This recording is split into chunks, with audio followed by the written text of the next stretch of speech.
escape what's going to be. Can't be lost if you're in the light. Can't be crazy if you're sane of mind. Being scared isn't so bad. Just remember tomorrow it's in the past. Yo, I understand more than you realize. It's hard to accept what you don't want to see. Close your eyes and don't try. We're going to look at the flying armbar in this one. The technique this comes from in the Kenpo Karate for Christ out of Second Black, and it's called the Phoenix. Ben's been looking at videos of flying armbar, and he wanted to do the technique that had the flying armbar, so I'm showing it now. So coming a little ahead of its time, but you know, can't stop Ben. Anyway, so the way the flying armbar works, it's not something you're going to jump into necessarily as a offensive move. It's usually set up by a couple other steps first. You want them to actually think they've got the upper hand here. You want them to think they've got an opportunity to sweep your foot or pull it out from underneath you and throw you down. And it's at that point when you're standing on one leg and they're holding the other and they think they have the upper hand that you can actually use the flying armbar to turn the tables on them. So that's the setup for it. So in either case, this starts in like a clinch position here. So we're lined up here, locked on, and then from this clinch position, what usually happens is people start throwing knees, boom, up this way, right? Eating those knees. And that starts to hurt, so what'll happen is the guy will catch the leg if he can, and just wrap over it and hold the leg. And once they've done that, and you're standing on one leg and they've got your other leg, then you're vulnerable. It's at that point I can just kind of step behind. I won't do the whole takedown, but if I step behind here and start to twist, you can see I can throw him down on his back that way there.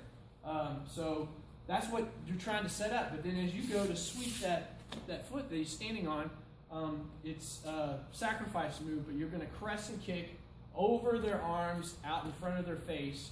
And at the same time, the person doing the armbar has to be able to turn their body 90 degrees. So if we're north-south this way here, then we've got to go east-west.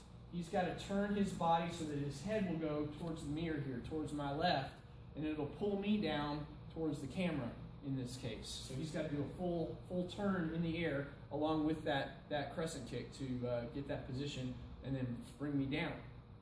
Another time this might happen is if we're kind of locked in, or even from out here and someone runs in to just snake a leg.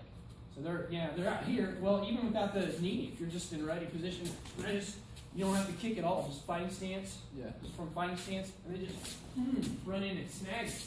And that's another position if you can get your hands up on their neck that you can throw this from. In fact, the second technique in the same level, Second Black, looks kind of at that option where if they come in and try and shoot both legs, and that goes into more of a triangle type of position there. But for this one here, we're going to go from this clinch position. He's throwing the knees, and I hook. All right, now from here, as I go in to sweep it, he swings that left foot over, all the way coming around. Yeah, he's kept my arm, and when he keeps me down, I'm in position. He just leans back, and he's got armbar all the way down. And that's how you get into the flying armbar. Again, a little more real time. We come in here, throws the knee, and I catch it, and he swings it over, brings him down, and catches that arm. Yeah, good. Good. If we want to change angle once, yeah, let's do it this way.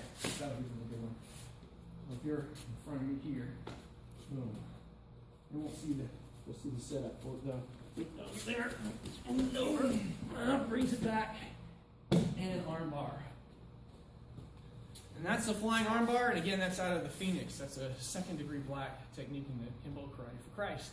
Practice safe.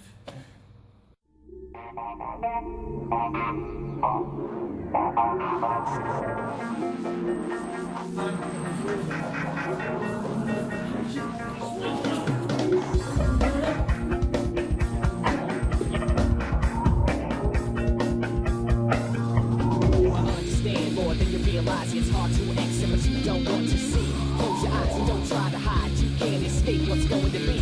Can't be lost if you're in the light.